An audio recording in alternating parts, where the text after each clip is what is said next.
The following is a fan-made audiobook. I do not own any rights to My Hero Academia, My Hero Academia School Briefs, or any other media referenced. This video series will in no way be monetized for personal gain.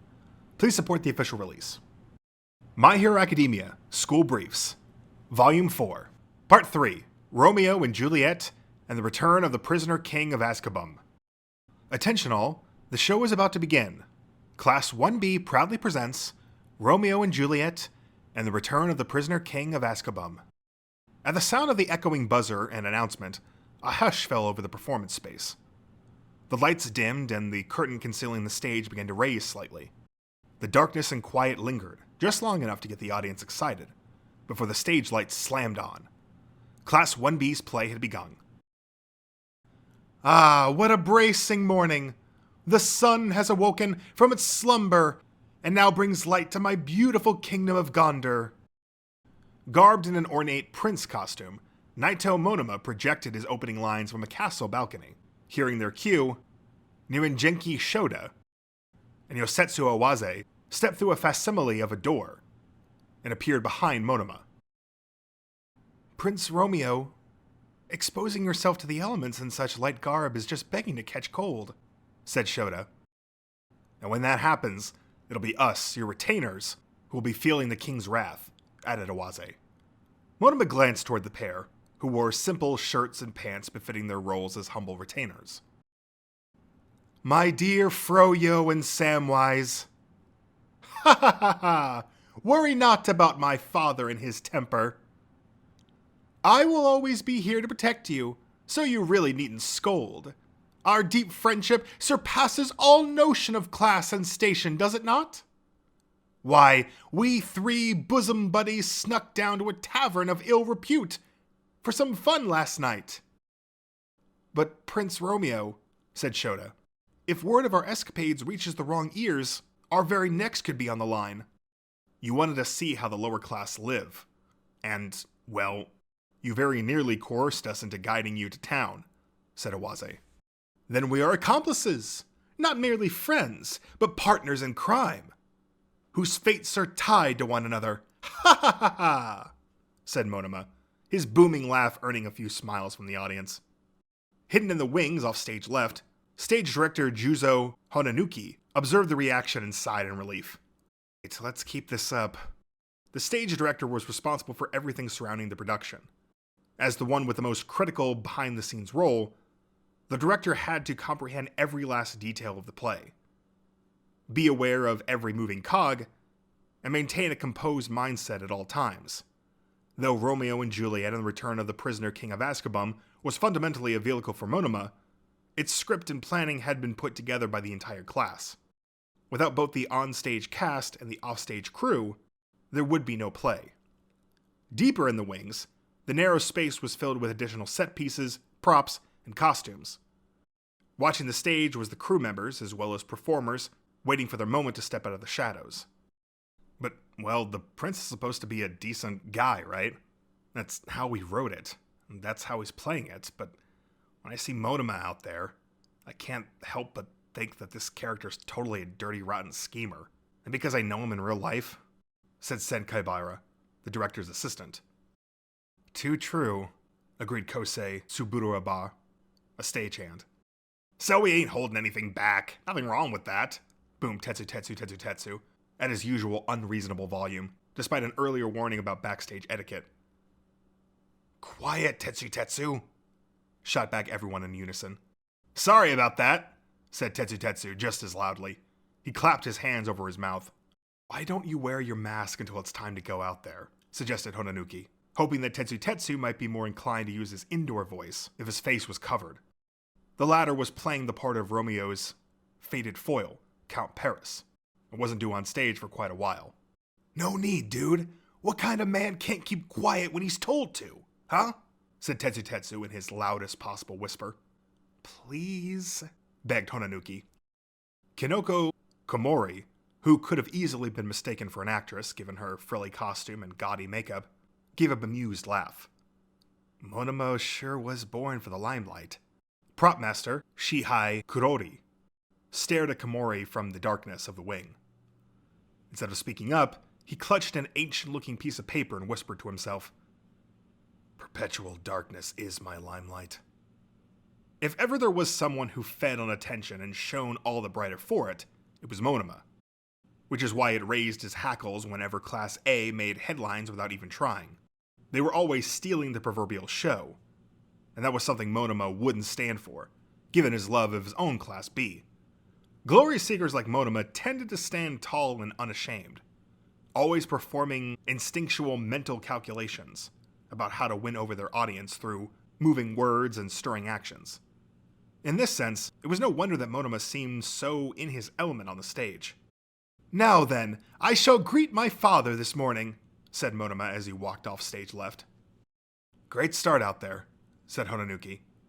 "I suppose," said Monoma with a grin before turning to watch Shota and Awaze, whose characters had stayed behind to chat about Romeo.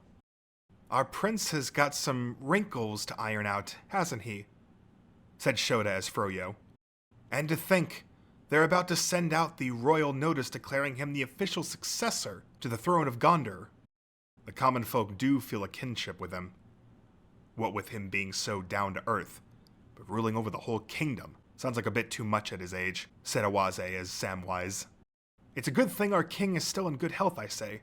In the meantime, he can keep raising Romeo to be a good and decent ruler, so when the time comes," added Shota. From the wings, Monoma watched the pair perform and give a satisfied nod, as if he were the director himself. "Good, good. Narengenki's got the worrywart act nice and polished. And Awaze's got down pat that aura of being perpetually flustered," he said. Hononuki found himself thinking that Shota's and Awaze's true natures were proving useful in their roles, more so than Monoma's characteristic belligerence toward Class A. Though he kept this to himself. Monoma now gave a loud gasp from off stage, portraying Romeo's shock upon learning of the king's disappearance. "Here's the king's letter," said Kurorio, handing Monoma the prop. "Thanks." After a quick glance to confirm that Monoma had the letter in hand, Hononoki turned back to the stage and gave his lead actor a timed cue. "Father? Oh, father!" shouted Monoma, before bursting back onto stage with a measured leap. "Dreadful news! My father has vanished!" From stage right, Manga Fukidashi triggered a startling BAM sound effect, prompting the three actors to freeze in place. As the one working sound design, it was his job to produce sound effects that accompanied the characters' emotional states, and to start and stop the background music with perfect timing. Director Hononuki had given Fukidashi the cue, and now told his soundman, "Good work," over the wireless comms.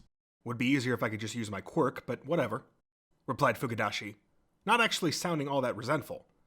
His quirk was comic, and it allowed him to materialize automatopoeia in physical form. Of course, an entire play's worth of corporeal sound effects would quickly fill up the stage, so that idea had been scrapped. "Narration time," said Hononuki, rolling his eyes at Fukidashi's grumbling. "You got it," said Fukidashi, flipping the switch that fired up Monoma's pre-recorded narration track. "The disappearance of the king of Gondor came like a bolt from the blue." "Now, Kamakiri," said Hononuki, over the comms. Right, said Togaru Kamakiri, who was working the lights from the wings off stage right, near Fukidashi. The stage lights shut off, and eerie music accompanied Monoma's narration within the darkness. "With their king gone, the kingdom of Gondor became gripped in unease, and in the capital, we've got 40 seconds, people," said Hononuki to cast and crew.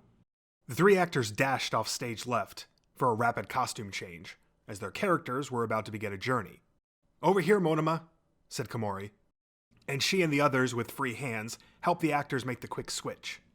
Meanwhile, Suburuba led the effort to replace the castle set with a forest, assisted by Yui Kodai's Sais, Ibara Shiozaki's Vines, and Pony Tsunotori's Horn Cannon. The three girls would be appearing on stage sooner or later, but their quirks were especially useful for swapping the massive set pieces in the meantime. Hononuki supervised all the work, with a stopwatch in hand, periodically updating his classmates on the remaining time. Without a doubt, teamwork was key to the production. 10 seconds. 9, 8, 7, 6, 5, 4, 3, and lights. the lights popped back on to reveal a forest, and in the wings, the scene change crew celebrated their successful operation with silent thumbs-ups. On Hononoki's cue, Monoma staggered onto stage.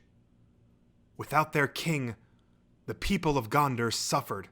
Fearing the complete destruction of his once beautiful kingdom, Prince Romeo set out in search of his father. Just as the narration finished, Monoma reached center stage and collapsed with an anguished cry. Where, oh where has the king gone? The father I know and love would never abandon his people, his son, his kingdom. If some foul specter or demon has possessed him, it is my duty to slay this evil and return the king to his throne. Ah, what a tragedy. Or is it a comedy? That I, a princeling who neglected his training in the ways of both blade and force, must now leave the kingdom for the first time and slay a demon. If only I had studied more under the kingdom's greatest force user, Master Obi-Wan. Indeed, before cursing the tragic nature of my present fate, I would do well to slap my past self for his indolence. As Monoma chewed the scenery, the audience found itself more and more captivated by his performance. As the plot would have it, Romeo would leave in search of the king, encounter his destined love, Juliet, do some growing as a person, battle his fated enemy, Count Paris, learn a shocking truth, and become a fine monarch in his own right. The characters' names all sounded awfully familiar, but Monoma had insisted that any resemblance to existing intellectual properties was entirely coincidental. It was a hodgepodge of a story filled with adventure, drama, romance, and revenge, all stewed together. Itsuka Kendo's participation in the festival's beauty pageant had kept her from joining the play. But she and Reiko Yanagai, her pageant attendant, had watched the dress rehearsal and been moved by the stirring plot. If it could have that effect on those who knew Monoma's off-kilter personality all too well, then surely it would resonate with an audience that was none the wiser. Yes, Class B was aiming to put on a production that would earn a standing ovation and then some. If that's how you're feeling, then come on back to Gondor with us, said Awase, as Samwise, as he and Shota dashed onto the stage in pursuit of Monoma's Romeo. Froyo, Samwise, why are you here? Master Obi-Wan's out here looking for his majesty as well, said Shota as Froyo. We bumped into him, and he asked us to pass you a message. That's right. He says, beware Count Paris. You got any idea who that might be, Prince Romeo? Said Awase. Count Paris? I met the man at a banquet once. But why would Master Obi-Wan give me such a warning? Said Monoma, seeming lost. Also, said Shota, pulling a golden ring from his pocket, he wants you to have this, the legendary ring passed down through the royal family for generations. Said something about that ring protecting those of the royal bloodline. Sort of like a guardian talisman, we're thinking. Suggested Awase. Monoma shook his head. I never knew about such a ring, he said, looking perplexed. We're told it's given to princes when they ascend to the throne, said Shota. Why, this precious ring is beautiful enough to bewitch my very soul, said Monoma, taking the ring in hand and lifting it high, telling the audience it was sure to be a key plot point going forward. Shiozaki watched from the wings, clasped her hands in prayer, and began muttering, I am the spirit of the ring. I am the spirit of the ring. She wasn't due on stage just yet, but she felt the need to psych herself up for the role. Relax, you're doing great, said Kaibara, trying to soothe his stressed classmate. You already come off as pretty darn spiritual in everyday life, Shiozaki. Thank you, but I am not concerned with the appearance of the character so much as her psychology. Should this spirit have a merciful heart, befitting a servant of the Lord, or be more of a nature sprite, prone to whimsy? Behind Shiozaki, Tsunotori and Jirota Shidashida were changing into furry beast-like costumes. You will do very good in this role, I think. The three of us practiced a lot, said Tsunotori. Remember all the early mornings, Shiozaki? Added Shishida, when he went into the woods and prayed to the spirits of nature, and how the two of us ran around the woods all free and wild to get into the mindset of hippogriffs who serve the ring spirit? Oh, that explains the rumors about the weird growls coming from the woods, said Surabura, who'd been listening. People hurt us? Really? People hurt us? Really? Said Shishida. We are very sorry about that, said Sunotori. Stand by for you-know-what, said Hononoke, turning around to the group. Ooh, the big surprise, said Sunotori. I am reluctant to startle these good people who have done us the honor of attending our performance, said Shiozaki. A good shocker is part of what makes a show, insisted Shidisha. Sunotori led the less than enthusiastic Shinozaki behind the set. Setsuna Togake, Kurori, Suburoba, and Hairyu Rin took deep, excited breaths and followed them out. Make it happen, guys, said Hononuki. I'll prove I'm worthy of the dragon kanji in my name, said Rin with a grin before disappearing down the passageway. Bring down the house, dudes, cheered Tetsu in that same whisper shout. After seeing his stagehands off, Hononuki turned to Kodai, who was receiving finishing touches on her makeup from Komori. You're almost up, Kodai. Mm-hmm, replied Kodai. Our leading lady looks ready for action, said Tetsu. Oh, totally, added Kojiro Bondo. Hearing the boys' compliments, Komori, the costumer and makeup artist, puffed out her chest and gave a haughty chuckle. Kodai's simple one-piece dress accentuated her refined features, and though her typical lack of expressiveness stood out, it would lend her character an air of mystery. In fact, she had been chosen for the role for just that reason. Any emoting she did would be all that more striking. Kodai was the type who could draw attention even without putting on a big show, so they hadn't written too many lines into the script for the taciturn girl. Ah, the hunger pains me so, moaned Monoma as Romeo. Meat! I must sate the carnivore within. I cannot take another step otherwise. But my prince, there are rumors of monsters in the woods. We won't be finding any ordinary rabbits for dinner, I reckon, said Awase. Wait a second. Here we are, said Shota. I stashed away some jerky in my bag, just for emergencies. Give it here, friend. Your prince commands you. Sheesh, some prince you're turning out to be. Silence! Prince or not, would you deny a starving man a meal? Why, I never thought I'd see you turn your blade on us, Romeo. Grumbling earlier about how you're not fit to be a prince, so come on then, we'll cross swords as equals, and the winner will claim the jerky as his prize. Ah! And thus did a desperate sword fight unfold upon the stage, pitting friend against friends in a life-or-death struggle. On the surface, it revealed how raw, ugly hunger can transform a person, and yet the sublime scene posed question about the very dignity of man. Sound effects and flashes of light accompanied the clashing blades, and the audience watched with bated breath. The prince lost the battle in the end, but his friends shared the jerky anyway, leading to tears and renewed camaraderie. Oh, what an exquisite morsel of dried meat!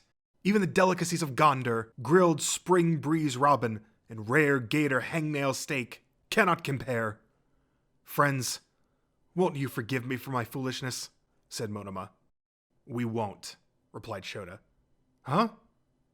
Not unless you swear to be a great king in your own right. Ah, of course. I swear here and now that as king of Gondar, I will ensure that our people will never again know hunger nor misfortune. Seeing the young prince set his eyes upon a bright future, the audience burst into a round of applause. Shota noticed the smug grin rising on Monoma's face, and did some quick ad-libbing to move things along. Come, my prince, the journey continues, tugging Monoma's arm to lead him down the faux forest path. You trying to ruin my big moment? Hissed Monoma, turning his back to the audience for a moment. You've got the audience squarely on your side, whispered Shota, but that won't last if they see the prince smirking and soaking up the glory. Nice improvising, said Awase, also whispering. Monoma looked ready to resist for a second, but he turned his frown around and said, Well now, it's time for our fair Juliet's debut. An instant later, Kodai, as Juliet, emerged atop a massive craggy boulder. Somebody help me, she cried, just as an enormous dragon popped out behind her. Screams rose from the audience when it barreled forward to the first row of seating, illuminated by just enough stage lights to seem terrifyingly real. I've got you, shouted Monoma as Kodai leaped from the crag into his waiting arms. Dragon! Screamed Shota. Time to run, said Awaze. This way, he added, as the two retainers helped Monoma and Kodai to their feet. Just as the actors started to run, the lights blacked out, and when they flashed on again, the dragon was flying across the performance space. Before the audience could stop screaming, the lights flickered again, and this time, the dragon was soaring from the back of the room, then directly above the audience. Shiozaki, and the others with quirks suited to manipulating the dragon puppet, kept repositioning it in time with the brief blackouts. And with each pass, some of the scales from Rin's quirk scattered down from above, further upping the realism. The unceasing cries from a blend of wonder and excitement that earned a satisfied nod from Honanuki behind the scenes. He was glad that the audience found the whole thing delightful, but it was his job to keep the show moving along. The relatively pleased stage director spoke into his wireless mic, giving the next cue. Lightning in 6, 5, 4, 3. The stage lighting simulated a flashing thunderbolt, and the dragon's roar seemed to fade into the distance. The drip-drop sound of water falling echoed throughout the now silent auditorium, and a dim spotlight shone upon one corner of the stage, highlighting Romeo and Juliet, who had gotten separated from Froyo and Samwise during the chase. Thank you for saving me, said Kodai. Your thanks is unnecessary. My name is Romeo. Tell me, maiden, why was that dragon after you to begin with? Said Monoma.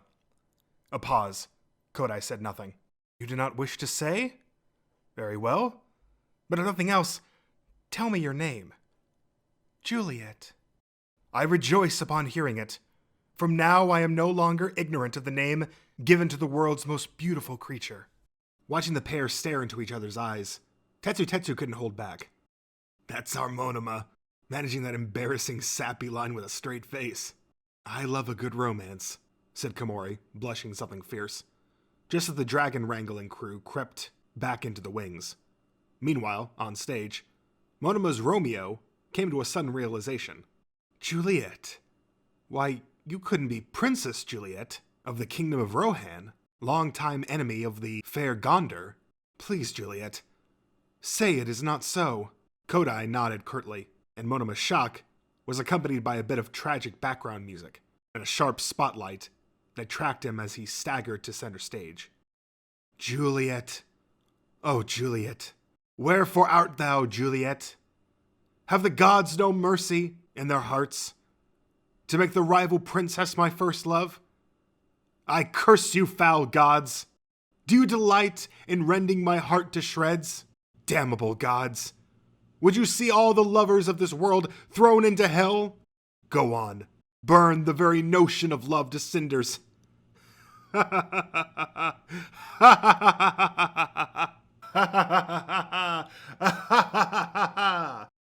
audience gulped, startled by Monoma's ghastly monologue. Monoma was born to play these sorts of tragic, flawed characters, yeah? Said an impressed Hokage. Tragic, flawed characters? Well, yeah, because he's already one of those to start with, quipped Rin, as Monoma's mad peal of laughter brought a chill over the room. Kodai stood slowly, gripped Monoma's hand, and stared at him. No, it mustn't burn.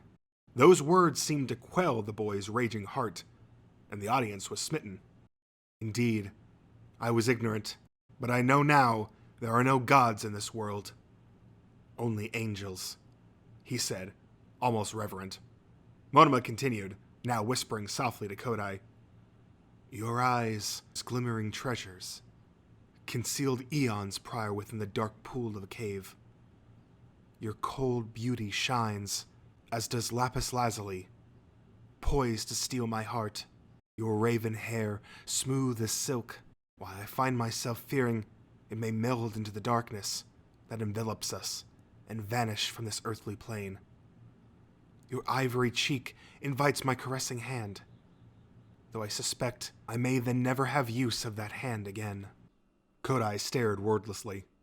No, I understand. It would not do to have my hand stuck fast to your cheek for the rest of our days. And yet, I wish that you could know how my heart now throbs. Would that I could pluck it from my chest, such that you might hear its cries, and know, as I do, that we are each other's destiny. I would lay down my very life if doing so could prove my love for you, Juliet.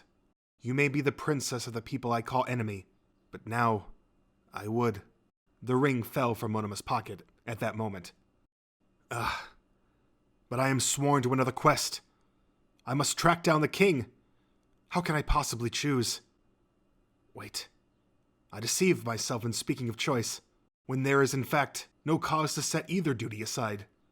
Juliet, though I may seem to you a road-weary wanderer, I shall be a fine king someday, and I vow upon all that is good to mend the relations between our lands.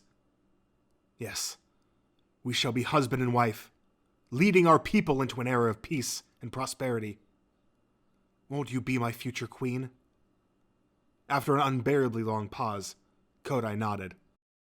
My precious one, my love for you, I swear upon this ring, said Monoma, embracing Kodai. Spellbound sighs rose from the girls in the audience, while the jealous boys grumbled. In the wings, Komori and Tsunotori went, "Aww," while Kaibara glanced at Kodai's expression and gave a wry smile. Would it kill Kodai to look a little more enthusiastic about this development? Hey, Yui's doing her best out there, said Tokage. Still watching the stage and without turning around, Honanuki spoke. No, it's fine. Her blank expression will make the audience think she's a girl grappling with internal conflict, just like Monoma suggested. All eyes in the room were on Kodai and her lack of emotion.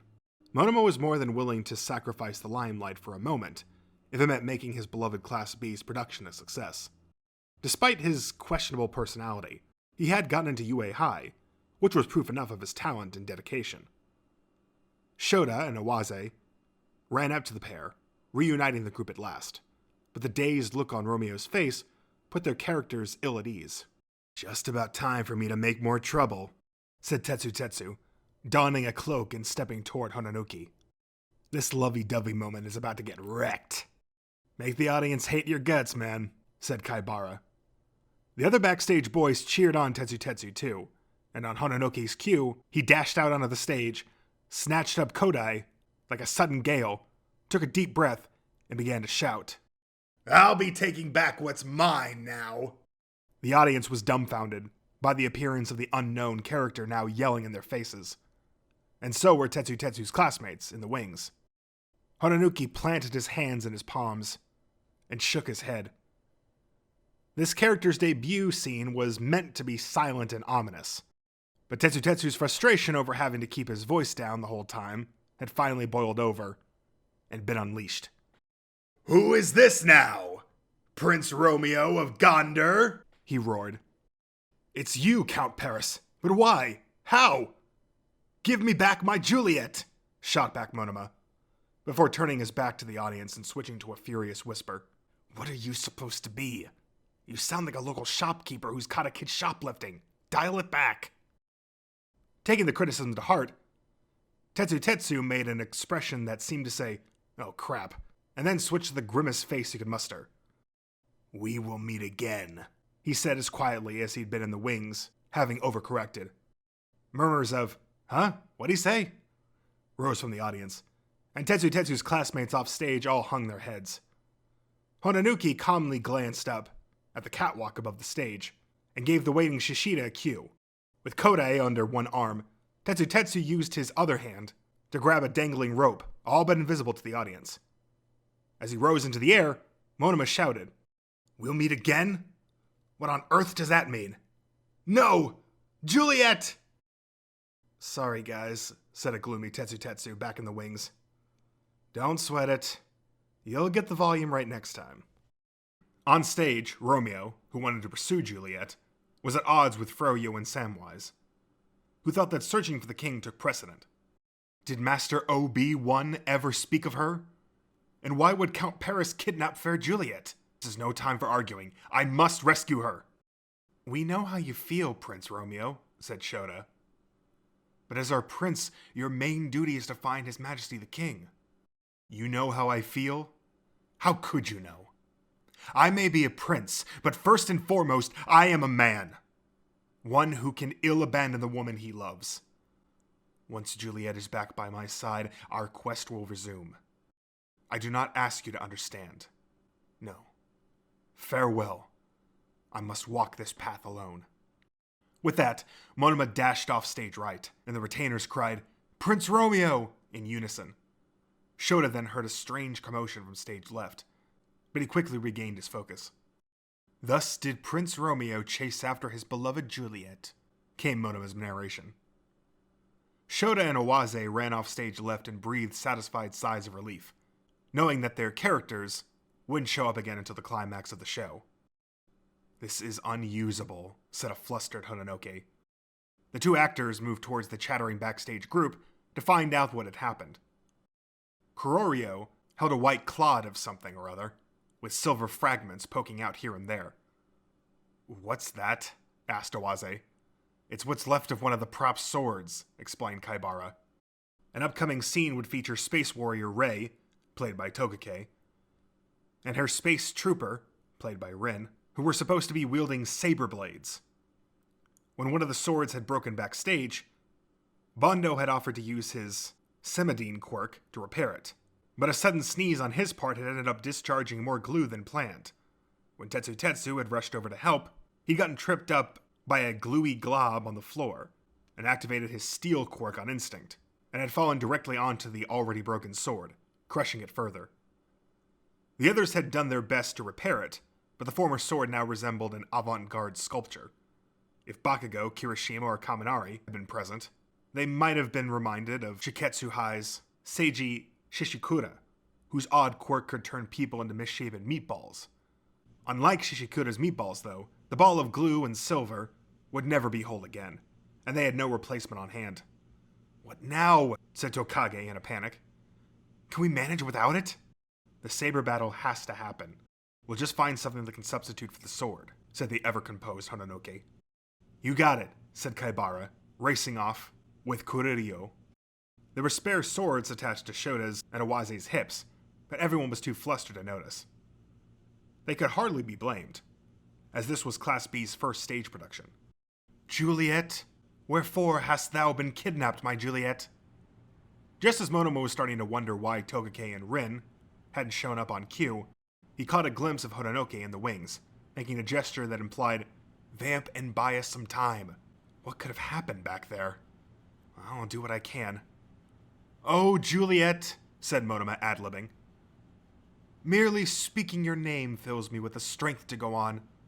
I've eaten nary a thing for 3 days and nights, but your name alone states my hunger. My love for you nourishes and gives me life.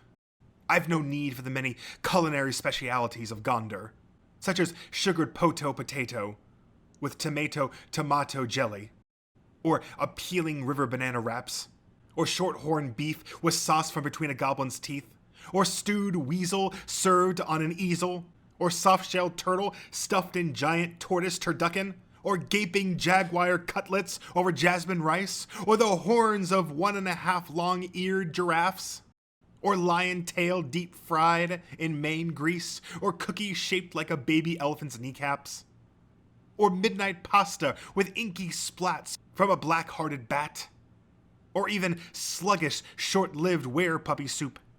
Yes, love alone is enough for me. Did that buy them enough time?" Another gesture from Hononoke, apologetically begging for a few more moments. Without so much as a hint that he was going off script, Monoma continued with the ad-libbing.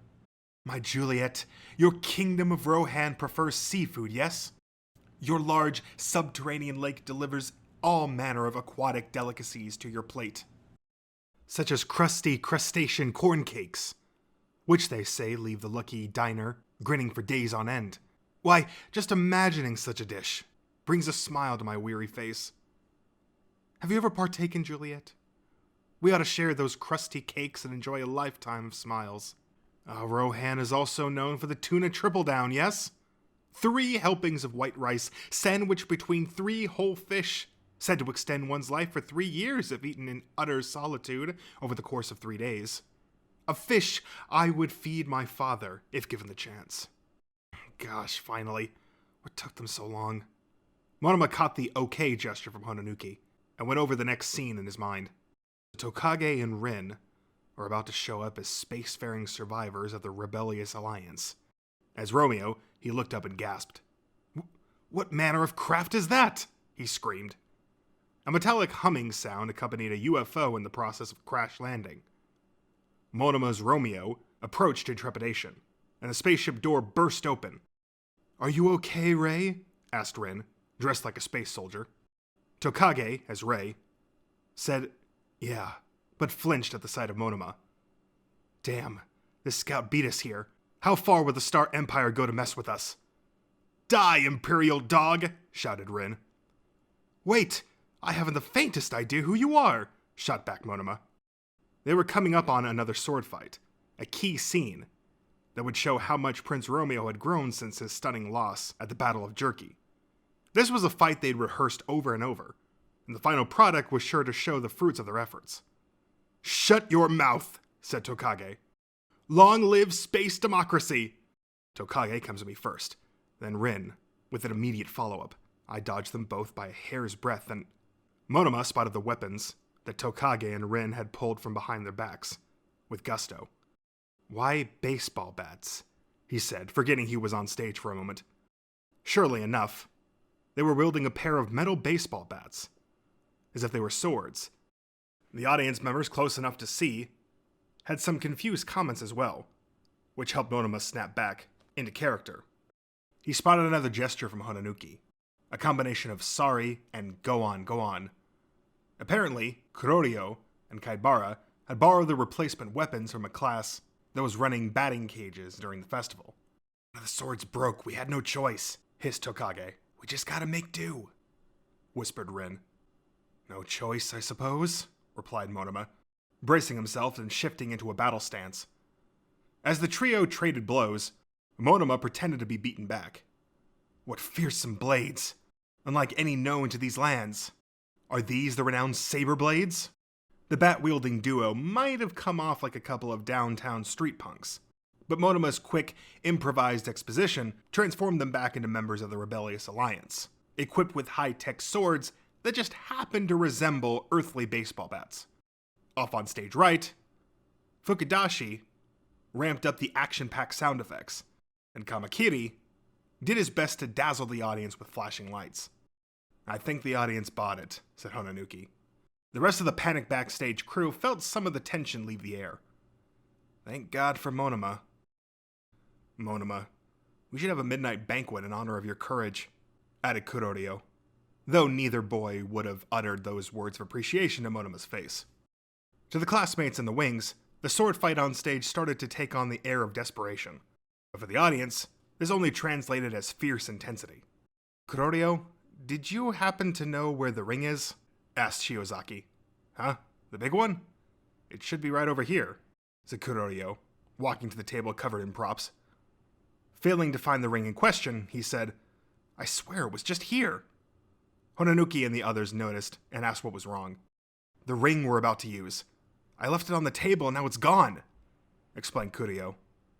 Shiozaki's scene was coming up, with her as the spirit of the ring, and they'd prepare a scaled-up version of Monoma's gold ring, big enough for the audience to see. It was nearly time, but nobody could find it. Unbeknownst to them, during the earlier commotion over the broken sword, the ring had fallen from the table and rolled between the floorboards down into a storage room. Unfortunately, they wouldn't find it until cleanup, long after the play had ended. "Oh dear, the Lord has presented us with a trial to overcome," said Shiozaki, hands clasped in fervent prayer. Even Shishida and Tsunotori were looking anxious. "Ugh, not again. What's our move this time?" said Kaibara, glancing at Hononoki. The director thought for a moment before speaking. "We'll need to find a replacement, or make one." There was no time to run off to other stalls or events. "Right, so we need something round with a hole in the middle," said Kaibara, frantically looking around. Just as the others joined the search, Tetsu said, "How about this?" He held up a dimpled, tube-shaped, lightly grilled snack made of processed fish paste. Tetsu had packed this piece of jakua that morning in case he got hungry during the production. "That'll do," said Kurorio, grabbing the snack and chopping off a slice with his box cutter. See? The others nodded in agreement. Wait, I've got some gold eyeshadow. Oh, thanks, said Kurorio, taking the makeup and brushing it onto the slice of fish paste until it resembled an actual ring, albeit one with personality and a bit of an odor. This is really gonna work, said Kaibara, giving Shiozaki a thumbs up. But as she received the replacement ring from Kyoto, Shiozaki looked as if she'd been sentenced to death by crucifixion. Now I suppose I am the spirit of the processed fish snack. Her pale expression seemed to ask how to get into the Chikuwa mindset. So Senotori and Shishida stepped in with some advice. Maybe you're in very much pain from being box cutted, or from the grilling process. Or maybe you're the spirit of the fish that died to make it? Offered Shishida. Shiozaki looked even more aghast now. So Hananuki calmly intervened. It's not really Chikuwa. Just a ring that sort of resembles Chikuwa. Back on the stage, the sword fight had ended, and Romeo was hashing out the misunderstanding with the pair from the Rebellious Alliance. I believe with all my heart that you people will liberate the galaxy far, far, far away. Perhaps my own kingdom will achieve space travel one day. On that occasion, Rei, I hope you will come when Gondor calls for aid, said Monoma's Romeo. Of course, Romeo. We'll fight to bring everlasting peace to the galaxy, said Tokage as Rei. We'd better blast off, Rei, said Rin as the space trooper. You'll survive this, said Tokage, until we meet again. It is a promise then, and on that day, I shall treat you to another of Gondor's specialties, steamed Tanuki undercarriage hot pot. Tokage followed Rin back into the UFO and waved back to Monoma. You bet. I love to meet this Juliet of yours too. Oh, by the way, we spotted something during our crash landing. What was that? An ominous castle just a bit north from here. It looked like a creepy man was arguing with a girl about something. I dare say you caught sight of Count Paris and my Juliet. Rei, no time to lose, said Rin. On that note, Romeo, may the force be within you, said Tokage, as the door closed and the UFO rose up and out of sight. Monoma ambled towards center stage and began his next monologue. So Juliet awaits me to the north. But who is this Count Paris really? He claimed that she belonged to him, so I suppose she ran from him to begin with. Was she betrothed to him? I wonder. No, Juliet promised me her hand in marriage. Her heart lies with me. That said, it would be no great surprise to learn that she had been offered to some other royal to strengthen ties with a foreign kingdom. Is Paris in fact a king? And Juliet's future bridegroom? How terrible that would be. What am I to do if that should prove to be the case? As the love-struck Romeo writhed in anguish and collapsed in despair, a beam of light shot down from above. Romeo, Romeo, echoed Shiozaki's voice. Who calls to me? Said Monoma with a start. Romeo, I rest inside your pocket. Before Monoma could take the ring fully from his pocket, the stage lights flashed and temporarily blinded the audience. In that moment, a golden Chikuwa descended from above on a string, so that it would seem to be floating once the audience's eyes adjusted to the light. As the spirit of the ring, Shiozaki came riding in atop her hippogriffs, whose roars added to the divine mystique of the scene and earned a "whoa" from the audience. But Monoma sniffed the air, realized the stench was coming from the prop ring, and furrowed his brow. I am definitely not the spirit of the Chikuwa, rather the spirit of that original ring, no matter what anyone tells you. The awkward ad-libbing from Shiozaki cleared up the mystery for Monoma. Monoma twitched, employing all his willpower to keep from quipping back loudly. Instead, he pretended to be shocked by the appearance of the ring spirit. The spirit of the ring, you say? Listen well, Romeo. I am always with you, and when your heart desires it, I will come to your aid. And one last time, I am not the spirit of the Chikuwa. With that reminder, the hippogriffs roared again, and bore the spirit of the ring up and out of sight. Audience members began to question why Chikuwa, too, but Monoma acted fast to distract them. What providence! That was very clearly the spirit of the ring, the very ring passed down through my whole family for generations. He gasped. I mustn't dilly-dally. Juliet awaits me, he said, gazing at an imagined horizon with a look of determination. The audience had been placated, and the crew in the wings breathed yet another sigh of relief. Shiozaki, Tsunotori, and Shishida were also glad to be done with their big scene. That guy sure can get it done, said Tetsu, with a mouth half full of shikua, a little snack before his next scene. The show was nearing its climax, and the excitement backstage was palpable. In the coming minutes, Count Paris would slay Master OB1 and declare himself Romeo's father before their final showdown outside Paris's castle. Lights are down soon, people, said Hononuki. Stand by for the final set change. Everyone was poised and ready to go. 6, 5, 4, 3. All right, we got 50 seconds to do this. Hononoki's new countdown began, and they sprang into action. Monoma pitched in too, and as he did, he asked Kaibara to clarify a few things. Why the baseball bats and Chikua? Things happen. I'll explain once the show's done. Fine. Oh, one thing. About that Chikua used for the ring. But they had less than 10 seconds left, so Kaibara snapped back. I said later, man. Good luck. Before running off stage again. But the smell, said Monoma, cut off by the stage lights that forced him to transform back into Romeo. I've arrived at last. Surely this is the castle Ray espied from the air, muttered Monoma, gazing up at the facsimile of an eerie stone castle.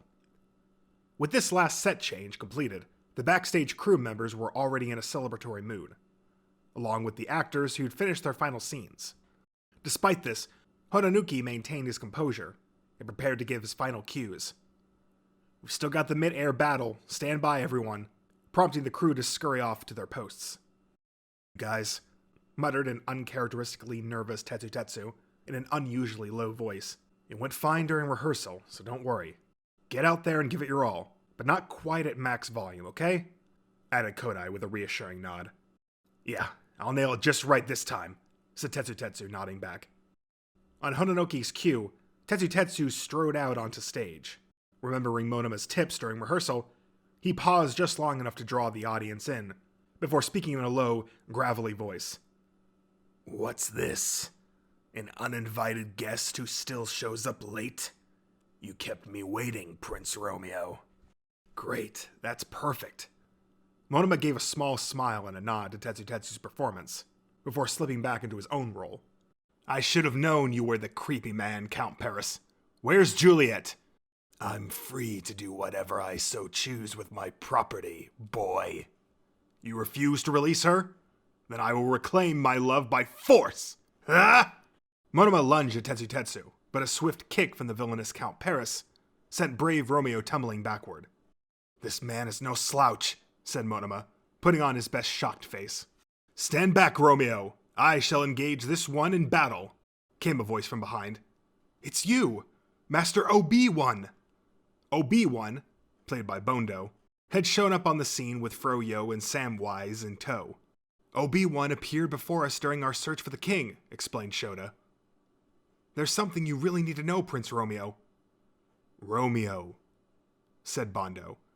You've always been negligent of your studies of the Force, and none would call you an exemplary apprentice, but you've been something of a grandson to me since the day you were born. That is why I must be the one to defeat Paris. Yours is a face I've not seen in ages, OB1.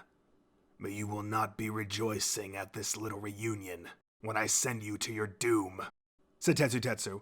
His sharp glare and composed voice gave him a larger-than-life presence. Backstage, the rest of the class was impressed by the performance. Our little Tetsu is really doing it, said Tsuburaba, nodding wildly. What are you, his mother? Quipped Kaibara. In the face of Tetsu's overwhelmingly villainous aura, the audience hung on every word with bated breath. This man is a phantom, once imprisoned in Azkabum. A specter no longer fit for this world. In the wings, Kuryo shuddered at this dark and broody line from OB1. The infamous prison Azkabum? What crime did Paris commit to find himself there? Shouted Monoma. It was in Azkabum that I left this mortal coil and was reborn. Brought back to do what I must, said Tetsu. Not another foul word from those wicked lips, Phantom. Ha! Bondo charged at Tetsu, and his force attack sent the latter flying backward. Your powers have not grown weak, old man, said Tetsu as he floated into the air. Master Obi-Wan, shouted Monoma. Leave this fight to me, you three, said Bondo, who also began to rise. The mid-air force battle that ensued was made possible by Sunotori's horn cannon, Tokage's lizard tail splitter, and Rin's scales, which supported the two battlers' bodies so they could clash in the space above the stage. As they traded force blows, Bondo and Tetsu shifted their fight to the open part of the auditorium, directly over the audience. Kaibara set off fireworks he'd attached to the walls in advance, adding to the spectacle and keeping the audience's eyes glued to the mid-air scene. The fighters paused, and Tetsu's cold stare and chilling words silenced the riled audience. Obi-Wan, you may not have changed, but I certainly have. The power I have obtained is like none you've ever held. Tetsu's Paris then dealt a finishing blow to Bondo's Obi-Wan, who crashed onto the stage. Master Obi-Wan! Cried Monoma, running to the fallen warrior. But how? Questioned Shota. He's the mightiest in all of Gondor. You mustn't let that man near our kingdom. Listen well. You must be the one to ascend the throne, said Bondo. He gave one last shudder and was still. No, Obi-Wan. I had so much yet to learn from you, said Monoma, weeping and cradling his fallen master. Prince Romeo. No, just Romeo, said Tetsu, approaching slowly. Romeo! Shouted Shota and Awase, causing Monoma to spin around and gasp. Juliet! He cried, spotting Kodai on the castle's terrace. Behind her, the roaring dragon perched on the castle tower and glared at the Gondorian trio. Romeo dried his eyes and stood, prepared to face Count Paris at last. My name is Romeo. Now hear me, Count Paris, Phantom of Azkabum. I shall be taking back my Juliet. Tetsu's face transformed, making Paris look almost regretful. But Romeo, what Obi-Wan told you about your father, that he was the king of Gondor, that was a lie. Tetsu paused and flung back his costume's hood. I am your father. No! Cried Monoma. Violent flashes of light and crashing sound effects accompanied the cry, representing the turmoil in Romeo's heart. The audience was also dumbfounded by this third act twist. Now, call me Daddy. No, that's impossible. You? My father? It cannot be. Besides which, my father yet lives. He departed from our kingdom, but I now search for him. Is that the lie Obi-Wan fed you? No. Your true father is... I'll have no more of your falsehoods. Juliet, I am here for you, shouted Monoma, charging at Tetsu with blade in hand. Wait, Tetsu's acting funny, said Kaibara, over in the wings. Count Paris was supposed to dodge Romeo's attack gracefully, but Tetsu seemed to be clutching his stomach in pain. Monoma took notice and flinched backward. He's looking green around the gills. Is he sick? Wondered Hononuki, with a note of concern in his voice. Ugh, maybe it was this, said a panicked Tokage, offering the plastic wrapper from the Chikuwa and pointing to a long since past expiration date. The backstage crew whipped their heads back toward Tetsu, who was now practically writhing in pain. Monoma had tried to tell them about the awful stench earlier, but he'd gone ignored. Ugh, why didn't that idiot check the date? Said Komori, halfway through concerned and furious. While Kurori attempted to soothe her, Hononuki fell deep into thought. In any case, he said calmly, we need to get Tetsu off the stage. The show can't continue like this. The crew glanced back at Tetsu and raised no objections. But how to go about it? How can we move on from this scene without Tetsu? That's the question. Monoma could carry it alone, maybe, but Tetsu might be out for good, depending. In that case, we might have to... Going off script and ending the show with some ad-libbing seemed like the inevitable solution. But even that was easier said than done. With this weighty decision before them, the members of Class B stared at each other, feeling lost. Instead of limping to the finish line with some half-assed improvisation, we could always just end the show right here, suggested Rin, but Honanoki shook his head. The show must go on. Once the curtain rises, it cannot fall until the fat lady sings. The audience out there came today to see what we put together, so we owe them that much at least. Our pride's on the line. The others looked impressed by Honanoki's valiant take on showmanship. At least that's what it says in the book on being stage director, he added. Working off a cheat sheet, huh? Cackled Suburuba. Cheating or not, Honanoki was determined to keep his cast and crew's eyes on the prize. Think about how hard we worked leading up to today. Personally, I don't want our show cut off unceremoniously before the end. Ever since deciding to put on a theatrical production, Class B had labored in the hours after school, days off, and during every free minute, all for this single performance. It meant a lot to them, and in that moment, Rin decided to speak on behalf of the group. All right, to the very end then. Class B was determined to make it work, and it was up to Honanoki to come up with a plan in far too little time. First, we need to get Tetsu off the stage. That means distracting the audience for a second. Monoma had gotten over his initial shock at Tetsu's sickly state and was attempting to work it into the flow of the scene. What now? Do you cower at the sight of my blade, Count Paris?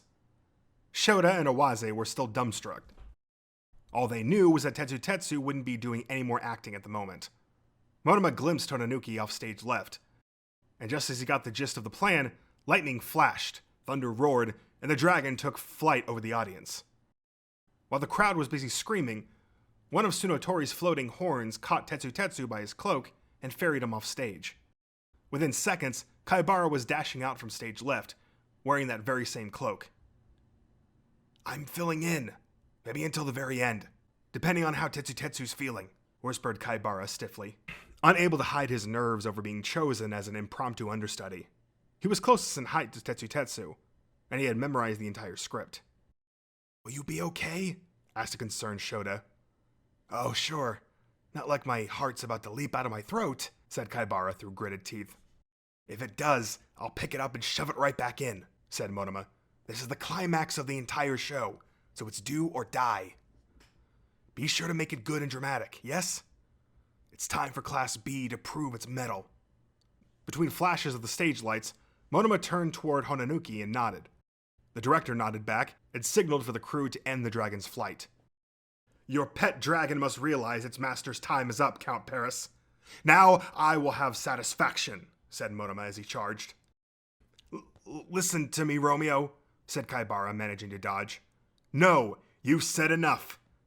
Kaibara's voice trembled a bit, but his draped hood and Monoma's seamless performance kept the audience from realizing they'd been a switch. Suburuba and Rin had escorted poor Tetsu to the bathroom, but everyone else backstage was watching intently. Sensing Kaibara's nerves, Tsunotori and Shiozaki prayed for him. Fight, fight, Kaibara. The Lord presents us with trials so that we may grow. Perhaps their prayers were heard, because Kaibara managed to hold it together in the meantime. There wasn't much script left to go through. The dragon, enraged over its master's predicament, would attack Romeo, but Count Paris would take the hit instead, protecting his son. Then the villain would go on to confess his sins and admit that he was in fact the king of another kingdom altogether, before naming Romeo as his true heir. As king of two kingdoms, Romeo would vow to uphold peace, and he and Juliet would enjoy their fairy tale ending. On cue, the dragon charged at Romeo from behind the castle, and an already heavily wounded Paris cried, "Watch out!" and dove between them. Count Paris, why would you... What father wouldn't shield his son from the evils of this world? Kaibara was looking especially nervous about his upcoming monologue, so Monoma whispered, I can feed you lines if you forget them. Kaibara nodded and started to speak. Long ago, I fell down a wicked path. Kaibara struggled to remember the lines, and faltered here and there, but the audience mistook this for a masterful portrayal of a man on the verge of death. They learned of the unfortunate events that plagued the villain's life, his regrets, and his penitence. which elicited at least a bit of weepy sniffling from them. Seeing this, a proud look arose on Monoma's face, which Shoda and Awase quickly concealed by shifting their bodies. At one point, they noticed that Tetsu had returned to the wings. "Sorry guys, but I'm good now," he said to the rest of the class, with a much healthier look about him than a few minutes prior. The others scolded him for worrying them, but were plainly relieved. "Yep, just had to get that bad fish out of my system, whatever it took. But how's Kaibara doing? He's got the audience by their heartstrings," said Suburoba. "Whoa, nice," said Tetsu, glancing at Hotanuki. "So I guess we'll let Kaibara finish it." "No. If you're good to go, I'd rather it be your face that they see when Paris dies." Thinking about another usage of the dragon as a distraction would seem shoehorned. Hotanuki consulted the script. "I've got it. Instead of having our ring spirit descend from the catwalk, we'll have her come in from the back of the auditorium. That's when Tetsu and Kaibara will swap places." "In order to distract the audience again, I suppose?" said Shiozaki. "We can do it," added Tsunotori. Satisfied with Hotanuki's suggestion, Shiozaki and her would-be hippogriffs left for the rear of the auditorium. Hotanuki tried to gesture to Kaibara about the swap, but the latter was too caught up in his monologue to notice. Fortunately, Monoma glimpsed the gesture and realized what it meant. When to make the swap, though? The monologue was about to end, with Paris naming Romeo as his successor, so Monoma correctly guessed that the switch had to be timed with the next appearance of the ring spirit. Tetsu is switching back in," he whispered hastily during a pause in Kaibara's lines. At this, Kaibara swiveled his gaze towards stage left, spotted a cheery Tetsu waving, and suddenly lost focus. "Keep going, Kaibara. The one to inherit my kingdom will be," prompted Monoma, since Kaibara's instant relief seemed to have made him lose his place. He regained focus and, eager to finish his tenure as understudy, blurted out his final line. "The one to inherit my kingdom will be Juliet." "Huh?" said Monoma, a little louder than he meant to. The audience also seemed confused by the twist this late in the show. Kaibara knew he'd really stepped in it, and the color drained from his face. A number of the crew members off stage went pale too. The mistake was simple enough, but it had drastic implications for the plot. "What now, Hotanuki?" asked Suburoba. "We still have to make the swap." It was now or never, so Hotanuki gave his signal. On cue, Shiozaki emerged in the middle of the auditorium, with Tsunotori and Shishida roaring and growling at her side. While the audience was distracted, Tetsu dashed onto the stage, and Kaibara said, "So sorry," as he scampered off. "Oh, Romeo," said Shiozaki, as the spirit of the ring. "The power that resides within you must be used to achieve peace." All eyes were on Shiozaki and her divine presence, so the desperate actors on stage and the equally panicked crew backstage took the opportunity to figure out their next move.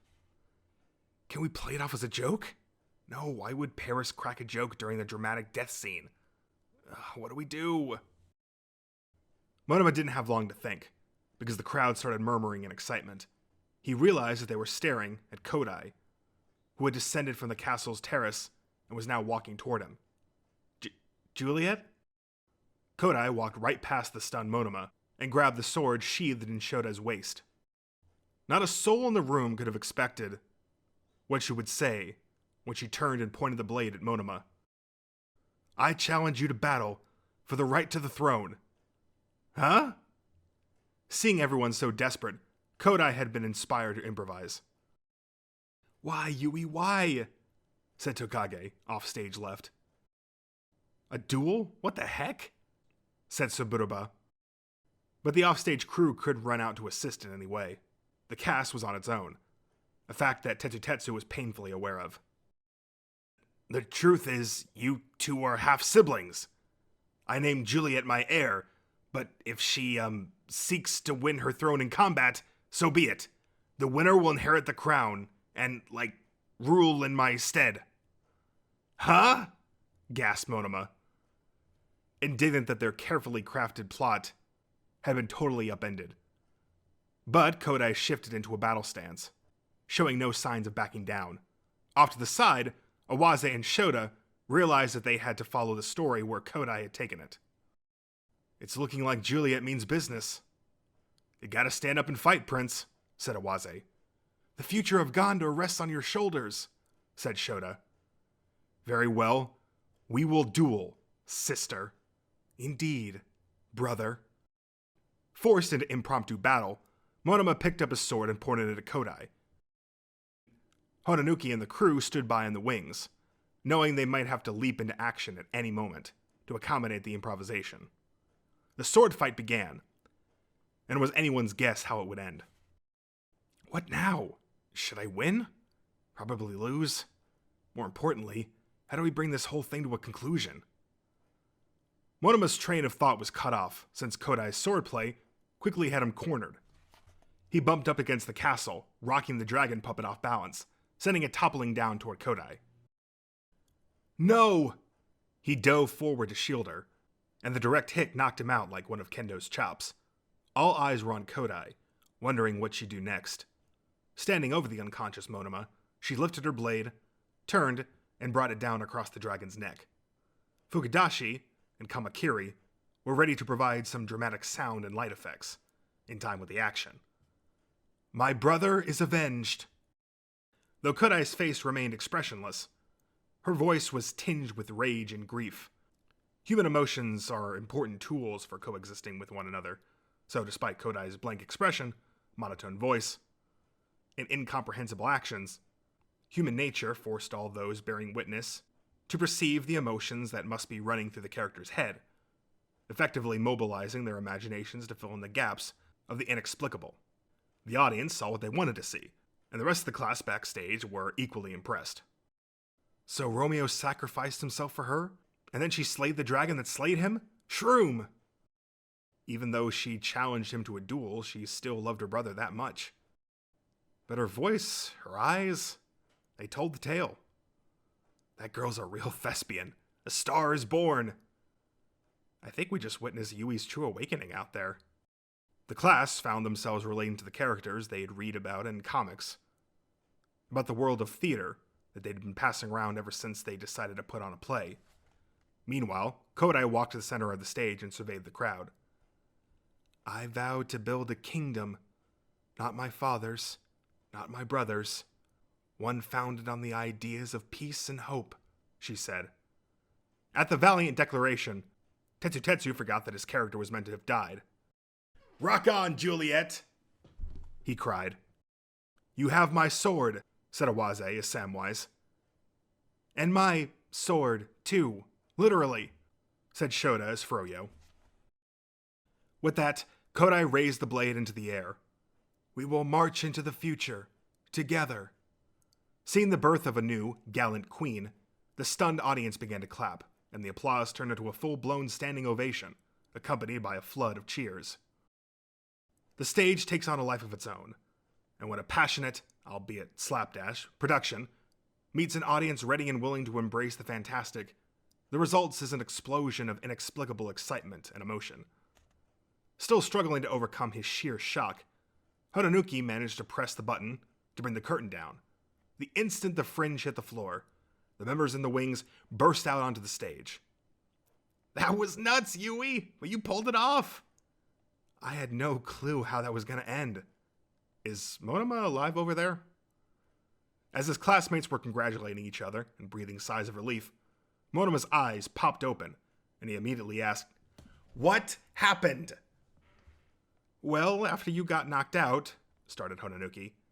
The applause continued on the other side of the curtain, and upon hearing the whole story, Monoma said, All's well that ends well, I suppose, with one of his usual coy grins.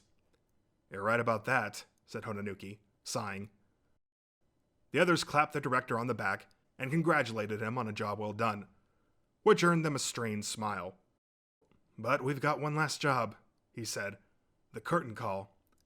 Thankfully, the standing ovation hadn't ended, and the members of Class B could still feel the waves of energy emanating from the thunderous applause. It had been an exhausting experience, but the response was inspiring enough to make them consider putting on another stage production someday. Smiles were plastered on faces of both cast and crew as the curtain rose one last time.